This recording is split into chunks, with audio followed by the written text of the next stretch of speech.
ನಮಗೇನಾಗಿದೆ ಇವತ್ತು ಅಂತಂದರೆ, ಕತ್ತೆ ಥರ ದುಡಿಯೋದು, ಸಂಭ್ರಮಕ್ಕೋಸ್ಕರ ಖರ್ಚು ಮಾಡೋದು ಅಂತ.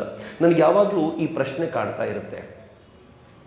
ಹೆಂಡತಿ ಮಕ್ಕಳು, ಆ ಮಕ್ಕಳ ಮದುವೆ, ಅವ್ರ ಹೆಂಡತಿ ಮಕ್ಕಳು, ಆ ಮಕ್ಕಳುಗಳ ಮದುವೆ, ಅವ್ರ ಹೆಂಡತಿ ಮಕ್ಕಳು, ಈ ಚಕ್ರವೇ ನಮ್ಮ ಬದುಕನ್ನು ಸುತ್ತಾಡಿಸಿ ಸುತ್ತಾಡಿಸಿ ಸುತ್ತಾಡಿಸಿ ಆಚೆ ಬರದಂತೆ ಕಟ್ಟಿಬಿಟ್ಟಿದೆ ಅಂತ. ಡಾಕ್ಟ್ರ್ ಏನು ಹೇಳಿದರು, ನಾವೆಲ್ಲರೂ ನಮ್ಮ ಗೋಲ್ ಏನು, ಭಾಳ ಚೆನ್ನಾಗಿ ಹೇಳಿದರು ಅವರು. ನಾವೆಲ್ಲರೂ ಜನನ ಮರಣಗಳ ಚಕ್ರದಿಂದ ಆಚೆಗೆ ಬರಬೇಕು. ಜನನ ಮರಣಗಳ ಚಕ್ರದಿಂದ ಆಚೆ ಬಿಡಿ. ಹೆಂಡತಿ ಮಕ್ಕಳು, ಮಕ್ಕಳು ಮೊಮ್ಮಕ್ಕಳು, ಈ ಚಕ್ರದಿಂದ ಆಚೆ ಬಂದ್ಬಿಡಿ. ಗಂಡು ಮಗನಿಗೊಂದು ಮದುವೆ ಮಾಡಬೇಕು ಅರ್ಜೆಂಟ್.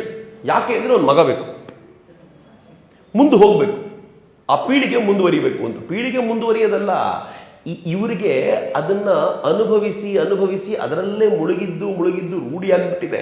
ಆಚೆ ಬರಲಿಕ್ಕೆ ಮನಸ್ಸು ಹೋಗ್ತಿಲ್ಲ.